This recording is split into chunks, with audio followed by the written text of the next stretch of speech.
સુરત સુધી અને પોલીસ હરકતમાં આવી ગઈ છે। ફટાકડાના ગોડાઉનના સેફટી ઓડિટના આદેશ પણ અહીંયા આપી દેવાયા છે। બનાસકાંઠાના ડીસામાં દુર્ઘટનામાં અનેક લોકોએ જીવ ખોયા છે। તેની અસર હવે સુરતમાં વર્તાઈ રહી છે, જ્યાં તંત્રે દુર્ઘટના બાદ હરકતમાં આવીને તપાસના આદેશ આપ્યા છે। સુરત પોલીસની સ્પેશિયલ બ્રાન્ચ દ્વારા તમામ પોલીસ સ્ટેશનને સૂચના આપવામાં આવી છે। શહેરમાં ધમધમતા તમામ ફટાકડાના ગોડાઉનના સેફટી ઓડિટ માટેનો આદેશ આપી દેવાયો છે। આ ગોડાઉનમાં કોઈ ખામી બેદરકારી દેખાશે તો પોલીસ દ્વારા કાર્યવાહી કરાશે। ઉલ્લેખનીય છે કે સુરત શહેરમાં 44 દુકાનોને લાયસન્સ આપવામાં આવ્યા છે, જેમાં કોઈ બેદરકારી જણાશે તો કાર્યવાહી કરાશે।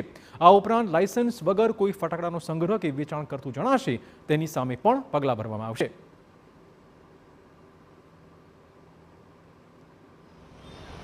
તો હાલમાં 44 જેટલા આવા એક્સપ્લોઝિવ લાયસન્સ અહીંયાથી ઇસ્યુ થયેલા છે અને તાત્કાલિક ધોરણે તમામ થાણા ઇન્ચાર્જશ્રીઓને અમે આવી દુકાનો હોય આવી જગ્યા જે છે એનું સેફટી ઓડિટ કરવા માટે સૂચના આપી છે, જેથી આવી કોઈ પણ દુર્ઘટના જે ધ્યાને આવે તો એને નકારી શકાય। સુરત શહેરની અંદર આગ લાગવાની ઘટનાઓ છે તે અવારનવાર બનતી હોય છે, ત્યારે જે રીતે બનાસકાંઠાના જે ડીસા ખાતે એક જે ફટાકડાની ફેક્ટરીની અંદર જે બ્લાસ્ટ થવાના કારણે મોટી આગ જે લાગી હતી અને તેની અંદર અનેક લોકોના જે જીવ ગુમાવવાનો વારો આવે છે, ત્યારે સુરતની વાત કરીએ તો સુરતની જે TV9ની જે ટીમ છે તે રિયાલિટી ચેક કરવા માટે પહોંચી છે।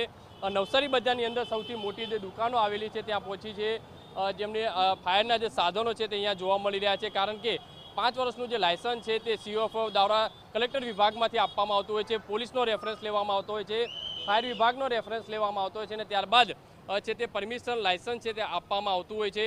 ત્યારે જોઈ શકાય છે કે આ તમામ જે ફાયરના સાધનો છે તે અહીંયા મૂકવામાં આવ્યા છે, કારણ કે જ્યારે પણ આગ લાગતી હોય છે ત્યારે આ ફાયરના સાધનો છે તે કામ લાગતા હોય છે, પણ અત્યારે જે રીતે ટેલિફોનિક જે ફાયર અધિકારીઓ સાથે સંપર્ક કર્યો, કલેક્ટર વિભાગના અધિકારીઓ સાથે સંપર્ક કર્યો, ત્યારે તે કહી રહ્યા છે હાલ આ બાબતે કોઈ તટસ્થ જે છે તે તપાસ માટેના કોઈ આદેશ આપવામાં નથી આવ્યા, પણ તમામ જે માહિતીઓ છે તે ભેગી કરવામાં આવી રહી છે અને આવનારા સમયની અંદર જે સુરત શહેર સિટીની અંદર મોટા ગોડાઉનો અથવા તો મોટી દુકાનો હશે ત્યાં જે ફાયર વિભાગ દ્વારા, કલેક્ટર વિભાગ દ્વારા અને પોલીસ દ્વારા જે તપાસ કરવામાં આવશે તેવું હાલમાં અધિકારીઓ કહી રહ્યા છે।